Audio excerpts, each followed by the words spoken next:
प्रिय सज्जनों, धर्म प्रेमी बंधुओं, आज हम आप सभी को बताएंगे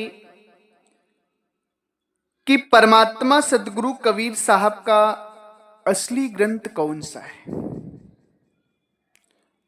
सदगुरु कबीर साहब के द्वारा बोला गया कौन ग्रंथ है जिसमें केवल और केवल सदगुरु कबीर साहब की ही वाणी है। सज्जनों, सत्संग बहुत ही महत्वपूर्ण है। परमात्मा सदगुरु कबीर साहब का असली ग्रंथ क्या है, इसे जानना बहुत जरूरी है, क्योंकि सदगुरु कबीर साहब के नाम पर संसार में लोगों ने बहुत सारी ग्रंथें चला रखी, जिसमें लोगों ने विचार तो अपने दे रखे हैं, बस नाम सदगुरु कबीर साहब का दे रखा है। सदगुरु कबीर साहब का नाम देकर कहते हैं कि ये ग्रंथ सदगुरु कबीर साहब का है, मगर आज हम वास्तविकता बताएंगे कि असल में सदगुरु कबीर साहब का ग्रंथ कौन सा है। सत्संग को आप सभी पूरा जरूर श्रवण करिएगा।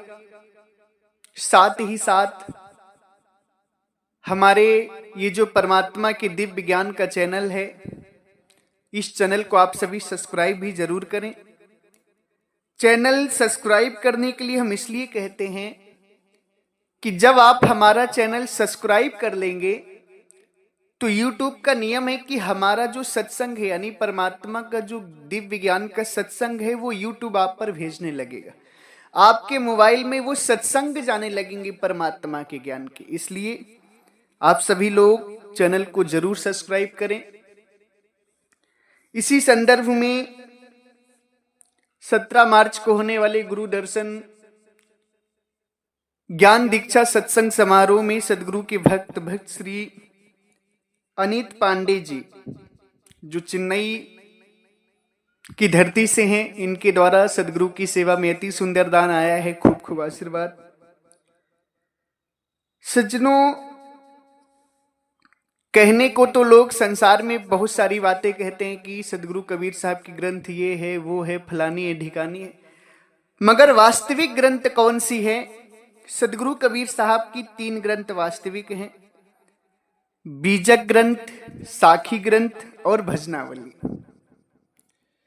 बीजक ग्रंथ, साखी ग्रंथ, भजनावली सदगुरु कबीर साहब की असली ग्रंथ है। बीजक सदगुरु कबीर साहब का मूल ग्रंथ है, साखी सदगुरु कबीर साहब का मूल ग्रंथ है, भजनावली सदगुरु कबीर साहब का मूल ग्रंथ है।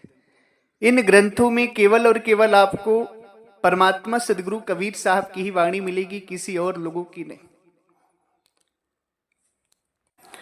सज्जनों, बहुत सारे लोग कहते हैं कि सदगुरु कबीर साहब लिखते थे और बीजक उन्हीं के द्वारा लिखा गया है, ऐसा कुछ लोगों का कहना है। मगर हम आपको बता दें कि सदगुरु कबीर साहब कोई ग्रंथ लिखे नहीं, वो लिखते नहीं थे, लिखते पढ़ते नहीं थे। क्यों? क्योंकि वो परमात्मा थे। परमात्मा को पढ़ाई लिखाई करने की आवश्यकता नहीं होती। सदगुरु कबीर साहब अपनी वाणी में कहते हैं, अपने प्रति स्वयं कहते हैं कि मसी कागज छू नहीं, कलम गहूं नहीं हाथ, चारों युग के महात्म्य को कबीर मुखई जनाई बात। सज्जनों, सदगुरु कहते हैं कि मैंने मसी कागज नहीं छुआ है, ना स्याही छुई है, ना कागज को हाथ लगाया है, ना ही कभी कलम पकड़ी। चारों युग में मुक्ति जीवों को कैसे मिलेगी, चारों युगों में मुक्ति का सार क्या है, ये सदगुरु कबीर साहब स्वयं बताएं। हर चीज को बताएं अपने मुख के द्वारा, मगर वो कभी ना मसी कागज छुए, ना ही कलम हाथ में गए। क्यों नहीं गए? उसका एक बहुत बड़ा कारण है। सज्जनों, सदगुरु कबीर साहब का कलम ना छूने का, मसी कागज ना छूने का एक कारण है। वो कारण यह है कि सदगुरु कबीर साहब जो थे वो सर्वव्यापक थे। सदगुरु कबीर साहब जी जो हैं वो सर्वव्यापक हैं। वो परमात्मा हैं और हर जगह विद्यमान है, सबके घटों में विद्यमान है। हर बात को वो जानते हैं।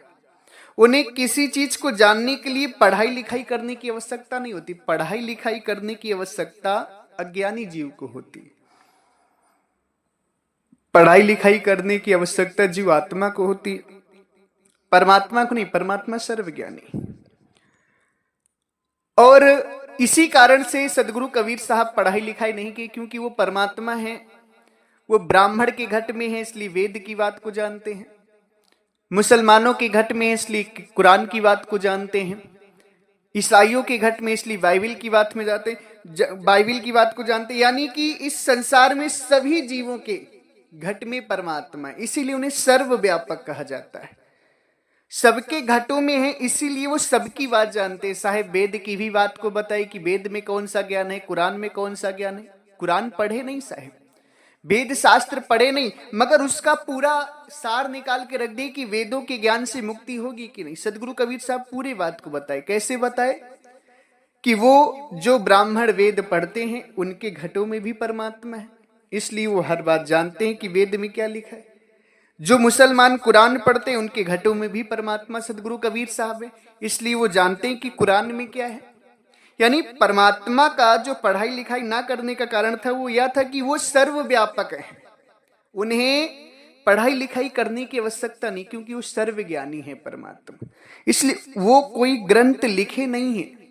सदगुरु कबीर साहब की बीजक ग्रंथ, साखी ग्रंथ, भजनावली ग्रंथ इस तरीके से है कि सदगुरु कबीर साहब जब 120 वर्ष धरा पर रहे जीवों को चेताने के लिए, तो वो जो वाणियां बोला करते थे, उन वाणियों को जो उनके साथ संत रहते थे वो लिपिबद्ध करते थे, यानी लिख लेते थे, ताकि आने वाली जनरेशन को, यानी भक्त हंस जनों को, जिज्ञासुओं को, नेमी प्रेमी भक्तों को सदगुरु की वाणियां मिल सके।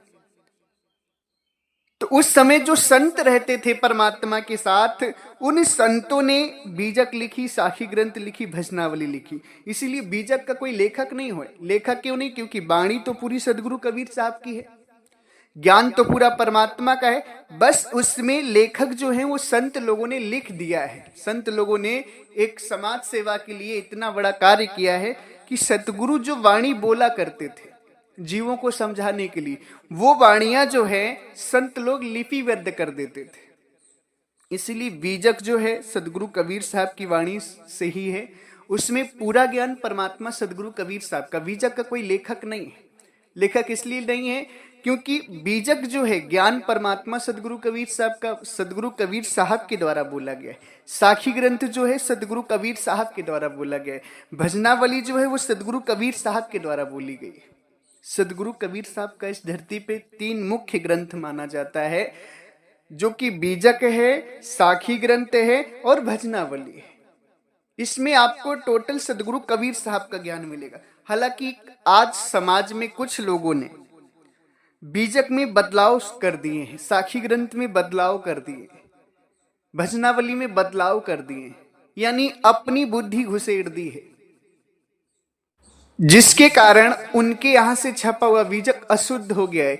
अगर आप सभी को शुद्ध बीजक चाहिए, शुद्ध साखी ग्रंथ चाहिए जिसमें कोई मिलावट ना हो, कोई बदलाव ना किया गया हो, तो आप सभी को हमारे गाजीपुर आश्रम से वो शुद्ध बीजक, शुद्ध साखी ग्रंथ प्राप्त हो जाएंगे, जिसमें कोई बदलाव नहीं किया गया है,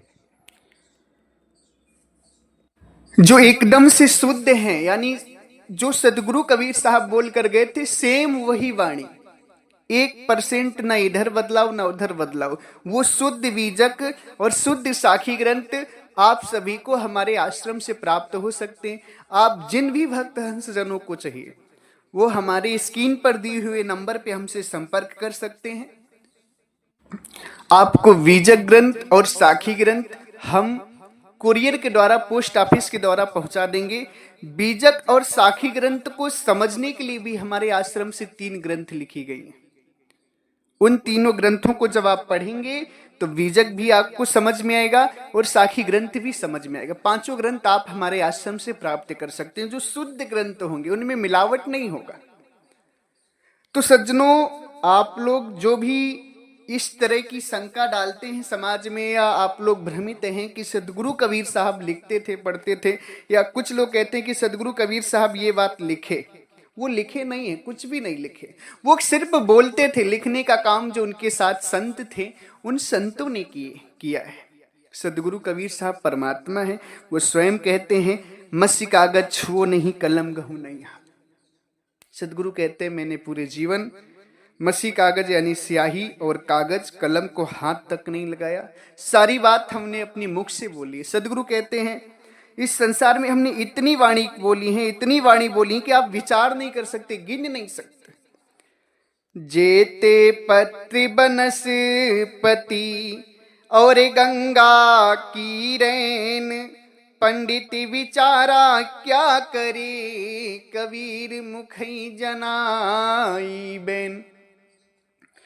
सदगुरु कहते हैं, इस संसार में जितनी पेड़ों में पत्तियां हैं, वृक्षों में जितनी पत्तियां हैं, और गंगा में जितने बालू के कण हैं, उतनी वाणी हमने बोली।